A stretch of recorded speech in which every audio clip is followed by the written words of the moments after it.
पटना के international school of management ISM में अंतर्राष्ट्रीय सम्मेलन सस्टेनोवेट 2025 का भव्य आगाज़ हुआ।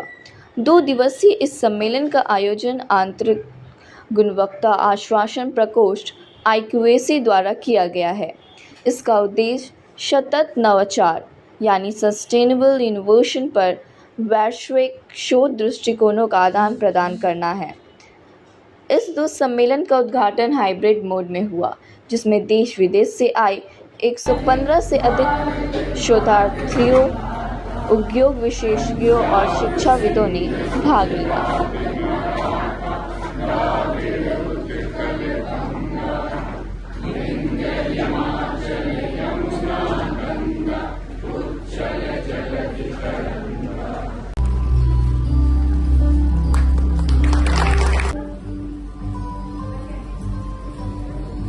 International school of management Patna द्वारा इंटरनेशनल कॉन्फ्रेंस सस्टेनोवेट 2025 आयोजित किया गया। इसका मकसद था सस्टेनेबिलिटी एंड इनोवेशन पर नए नए विचार स्कॉलर्स द्वारा, रिसर्चर्स द्वारा, फैकल्टी मेंबर्स द्वारा वर्ल्ड वाइड लिया जाए, जो इनको पढ़ाते हैं उनके पेडागोजी में है।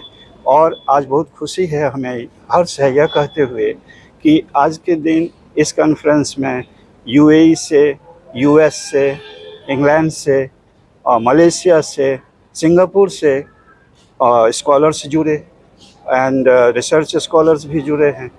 इस कॉन्फ्रेंस में लगभग 150 पेपर्स आए हैं, जो 2 दिन में उनका प्रेजेंटेशंस है। और बहुत अच्छी बात यह है कि आज हमारे आर्यभट्ट नॉलेज यूनिवर्सिटी के VC सर भी जुड़े थे ऑनलाइन, जबकि वो स्विट्ज़रलैंड की यात्रा पर हैं और उन्होंने अपनी यात्रा के दौरान ही ये कॉन्फ्रेंस कॉलेज तो मैं कहूँगी ये पहला होगा। इंटरनेशनल कॉन्फ्रेंस हो रहा है जिसका थीम था ग्लोबल रिसर्च पर्सपेक्टिव 2025।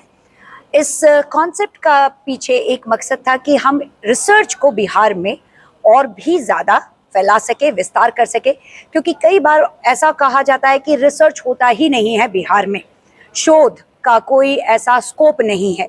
लेकिन हम इस बात को खंडित करते हुए ये बताना चाह रहे थे कि बिहार में भी बहुत सारे ऐसे टीचर्स हैं, प्रोफेसर्स हैं, इंडस्ट्री है, एकेडमिशियन है, स्टूडेंट्स हैं जो रिसर्च के तरफ अपना रुझान रखते हैं, वो रिसर्च भी करते हैं और उनका पेपर इंटरनेशनल रिव्यूड जर्नल्स में छपता भी है, जो यहाँ पर भी छपने वाला है। 120 पेपर्स अपने पास आए हैं और 13 डिफरेंट स्टेट से पेपर आया है और सारे लोग ऑनलाइन ऑफलाइन इसे प्रेजेंट कर रहे हैं।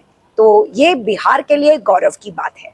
किस किस देश से लोग जुड़े थे? यहाँ पर जुड़े थे हमारे पास मलेशिया, UAE, दुबई, सिंगापुर और लंदन से।